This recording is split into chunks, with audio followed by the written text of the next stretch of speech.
evening and welcome to News Channel 8. I'm Jerome Aegean, and in tonight's top stories, the territory is still recovering from the bloody aftermath of the weekend. News Channel 8's Wes Small brings us an update on this story and the crime blotter. Some leftover tidbits from yesterday's crime blotter, just to keep you caught up. Remember that case I told you about at Consumer Gas Station where they opened fire on a Honda Accord? Well, that Honda Accord wasn't really empty. It's just that this guy, he rang out at least 20 shots as a vehicle pulled up next to that Honda, opened fire. Miraculously, this victim just got hit in his right side and his lower back twice. Over 20 to 30 shots all over that car. That car looked like something out of Bonnie and Clyde, where Police Chief Benta counted at least 18 shell casings alone in that vehicle. How that guy got hit in his right side and lower back could be a gift from God, or he was ducking like President Bush when that shoe was coming at him. Now I'm at Thomas Bakery. Thomas Bakery, where last night around 8 o'clock, I was actually driving around with some friends, and somebody hit me up on my cell phone and said there's a burglary just out of progress right here at Thomas's Bakery. So we cruised through and we saw one detective vehicle here shining a flashlight in that field towards my left, and they had a marked vehicle here. They were looking for a slimly built, thin black male, approximately 5'7". He pointed a handgun and he demanded money from the ladies behind the counter. He then jumped over the counter, took the money from the ladies, came back, and he fled in this area. I don't know, maybe he fled towards the back of Castle Coakley there, because I did see last night a detective shining the flashlight into the field as they were probably looking for evidence, or that guy who did that. If you know anything about these shootings that happened over the weekend, like Frontline or Flava, anything like that, you should call 778-2211 or 911. Here we are at Thomas's Bakery, where we had an armed robbery here last night around 8 o'clock. Fortunately, no one hurt. A certain amount of money was taken from the ladies behind the counter, and we do have one suspect that we are looking for. By the way, Crime Stoppers starts tomorrow, together with citizens in the area and the VIPD. Get the bad guys off the streets, and you can make up to $2,500 in cold hard cash at the same time. So we'll keep you updated on that point. Here at Thomas's Bakery, I'm Wes Small for News Channel 8. And in other news, the St. Croix chapter of the AARP awarded our delegate to Congress, Donna M. Christensen, for an award. News Channel 8's Wes Small was on hand earlier today. Affordable health care. That is what's on the minds of a lot of folks, especially here at the AARP.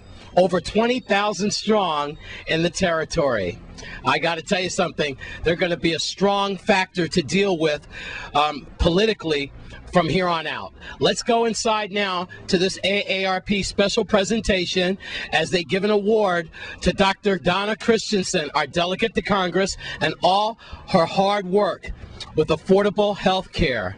And accepting the award is Aisha Duval from Donna Christensen's office, because Donna is busy with Obama and his presidential team in Washington, D.C. So let's go inside and take it to the AARP. To recognize our delegate for what we view as an outstanding contribution to not just the people of the Virgin Islands, but the whole country. The delegate had plans to be here today, but unfortunately Washington called, and consequently Aisha Duval is here from her office representing her and will accept our acknowledgements on her behalf. First and foremost, I am greeting you on behalf of the 20,735 local Virgin Island AARP members. That's our membership.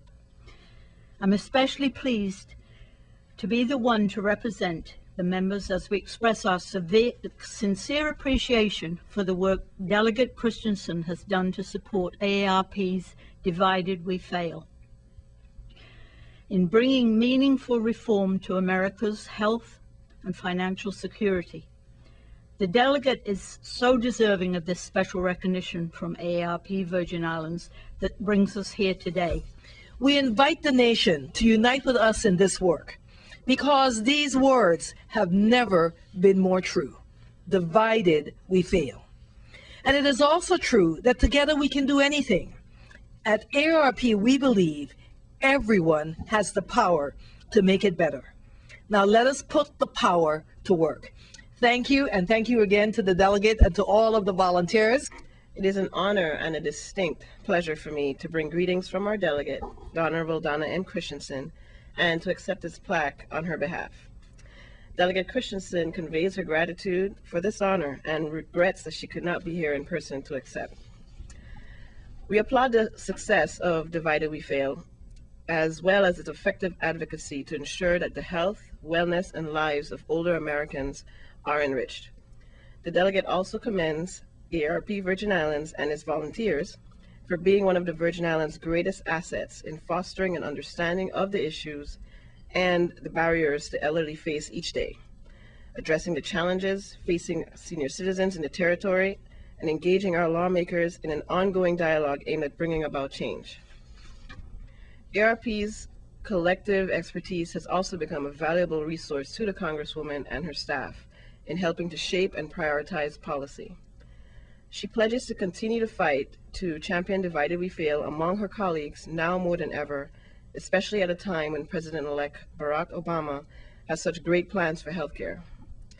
Just last week, she met with AARP's new Vice President of Government Relations, Elaine Ryan, and members of her staff to discuss the ways that AARP and the Congressional Black Caucus Health Brain Trust could work together this session. On behalf of the Honorable Delegate and her staff, we once again say thank you for this honor, and congratulations are also extended to Dr. Christian, Sally Brown, and her staff for reaching out to the elderly in the community. A job well done. Thank you again. Your financial situation and affordable health care. That is on the minds of most Americans and on the agenda of the AARP, a very strong faction, a very strong group of people. And politically, our representatives in Congress and in the White House will have to deal with the AARP. And it's a good thing we have this community watchdog to look out for us. After all, when you have to make that decision to go grocery shopping or put gas in your car, pay your mortgage or your rent, or to get a prescription, that just should not happen.